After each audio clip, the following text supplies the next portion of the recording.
Have you ever heard an American say, to make a long story short, and then immediately tell you how the story ended? For example, I missed my flight, I had to change my ticket, and I ended up spending the night at the airport. To make a long story short, I finally got home the next morning. First, what does make a long story short mean?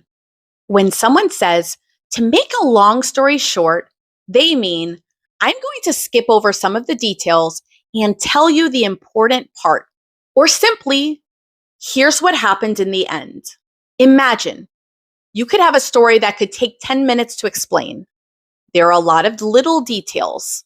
This happened, then that happened, then someone called you, then you went somewhere else. Then something else went wrong, but the person listening probably doesn't need to hear every single detail. So instead, you say, to make a long story short, and jump to the important part or the final result. For example, I went to 3 different stores looking for the shoes.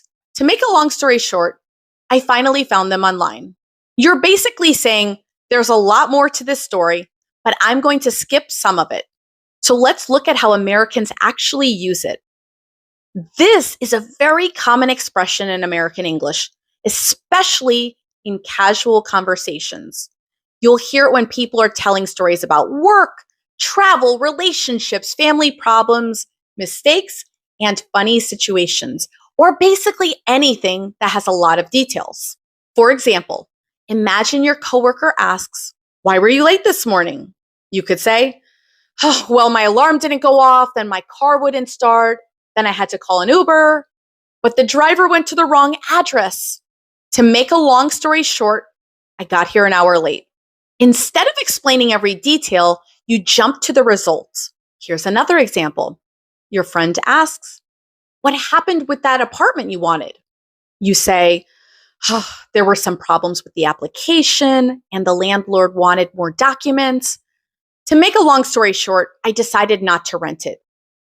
The expression tells the listener, I could give you more details, but this is the important part. Let's look at some real life examples. First, a travel example. Imagine you're telling a friend about a terrible travel experience. You say, our flight was delayed 5 hours. Then they canceled it. And then we had to wait in line to talk to the airline. To make a long story short, we didn't get to our hotel until 3 in the morning. There could be many more details. Maybe you had to change flights. Maybe your luggage was lost. Maybe you had to take a taxi.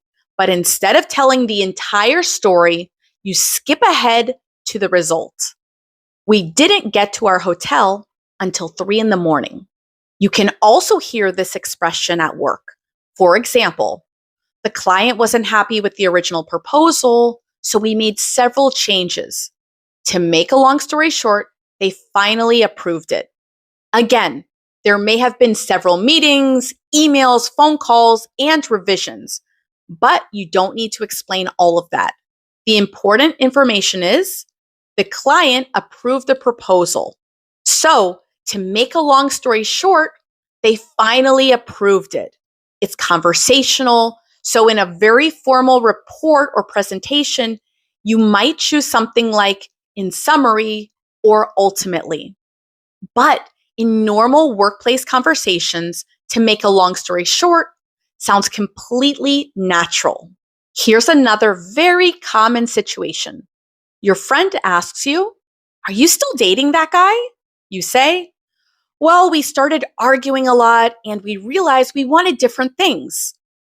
To make a long story short, we broke up. There's obviously more to the story, but maybe you don't want to explain everything. So you skip all those details and tell your friend the final result. We broke up. Let's look at one more example. I want you to imagine you bought something expensive, but there was a problem. You say, I ordered a new laptop, but they sent me the wrong model. I called customer service and they transferred me 3 times and no one could figure out what happened. To make a long story short, they gave me a full refund. And this expression is perfect here because the entire situation could take a very long time to explain. But the important part is you got your money back. Now, let's look at two mistakes that I want you to avoid. The first mistake is saying to make the long story short. Remember, the expression is to make a long story short.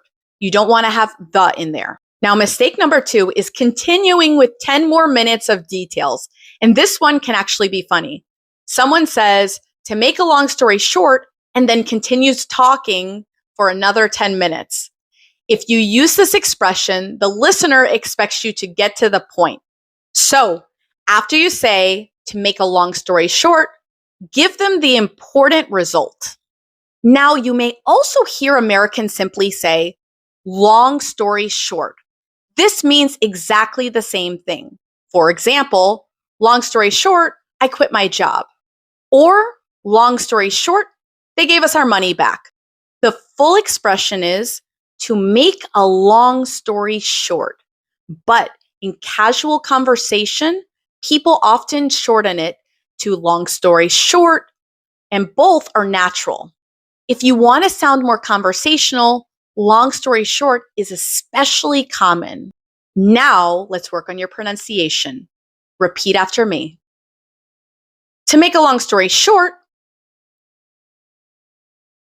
to make a long story short, to make a long story short. Now, if you haven't seen part one of the idioms that Americans use for problems and challenges, make sure to take a look at this video.